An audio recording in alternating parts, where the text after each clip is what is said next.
welcome to LeeReads, where I talk about the books I've been reading and enjoying lately. In this video, I thought it would be fun to talk about my modern favorite and auto-buy authors.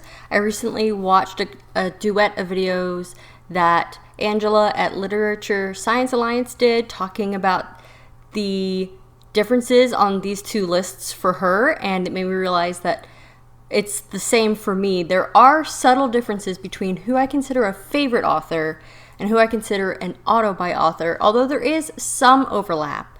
And then I thought I'd talk about some up-and-coming authors I'm really excited to watch, but I don't think I've read enough to call them a favorite yet.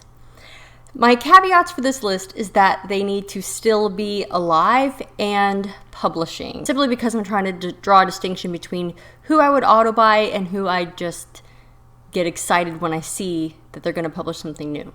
Starting with the favorite authors, I thought that for my favorite authors, I would give one word that really highlights what I particularly love about their work. So I'm starting with Kate Elliott, and I would highlight the magic systems that she creates.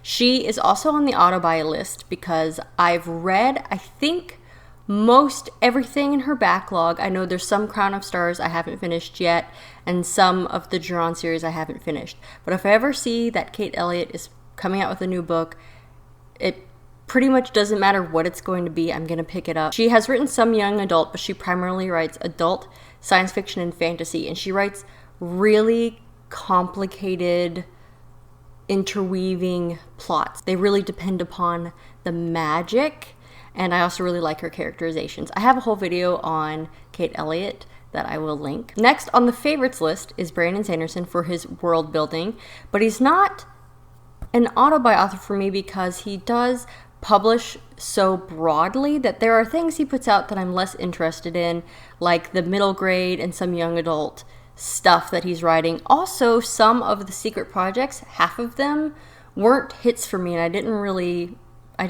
like them. So I'm not necessarily going to auto-buy whatever his next announcement is, although I will be very intrigued by it. For T. Kingfisher, I put humor. It's that dark humor that is in her stories.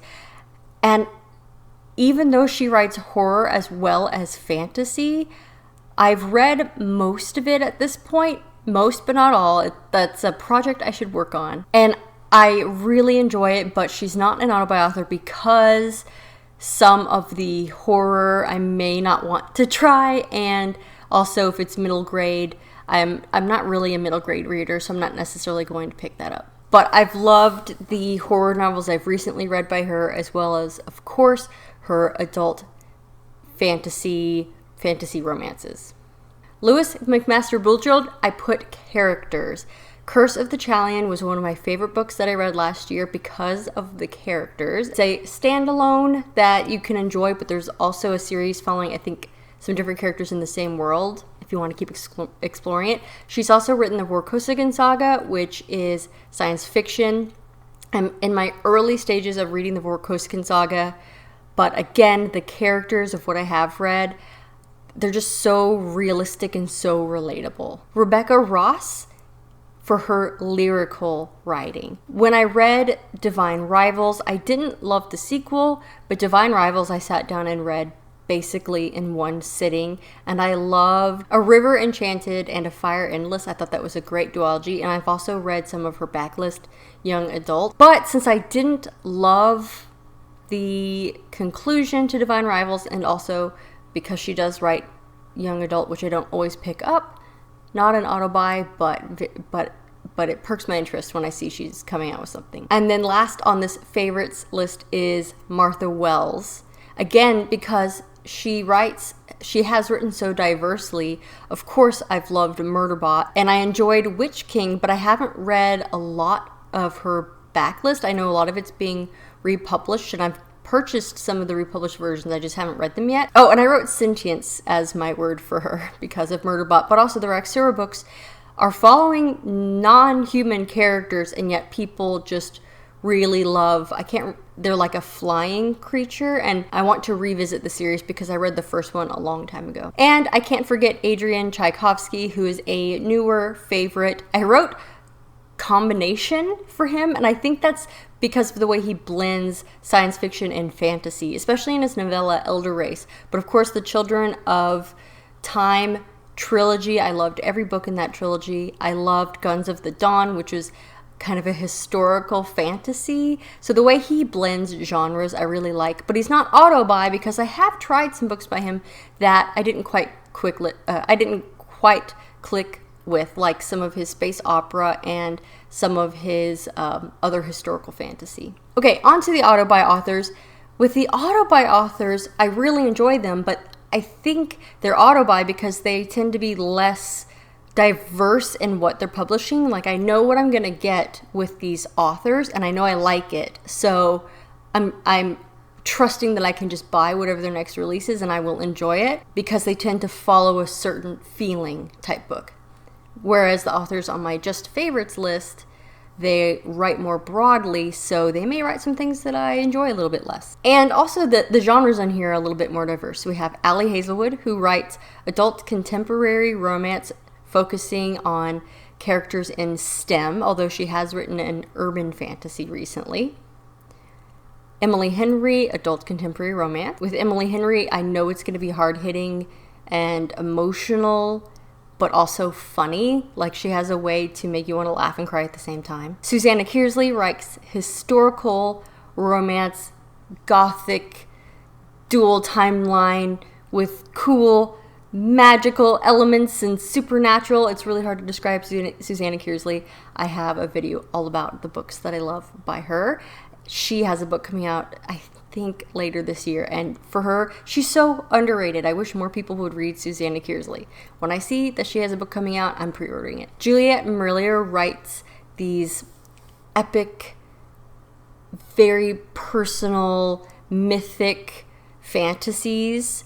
She likes to draw a lot on Irish folklore. Her most recent trilogy was a young adult trilogy in that vein that I very much enjoyed. But Daughter of the Forest and Son of the Shadows, is that the second book? They are two of my very favorite books ever. So her Seven Water series is great. Joanne Hathaway, I've only read one trilogy by her. This was The Dark of the West, the Glass Alliance trilogy, that swept me off my feet. The way she tackled this war, the political elements of it, the characters, the conflict, the research that she did, because it's kind of World War I inspired with the technology level. Dark of the West is great, and I want to reread the trilogy now. But whenever I see that she's coming out with another book, I'm just buying it. It doesn't even matter what it's about. And then last, Andy Weir. He is an auto-buy author for me, even though I didn't really like Artemis that much. I loved The Martian, and I loved Project Hail Mary the second time I tried to read it. But still, he's going to write interesting technological science fiction, maybe with First Contact, something in that general world. At least that's what he's published so far. So whenever I see an announcement for something new by him, I'm also just going to be really interested in getting it.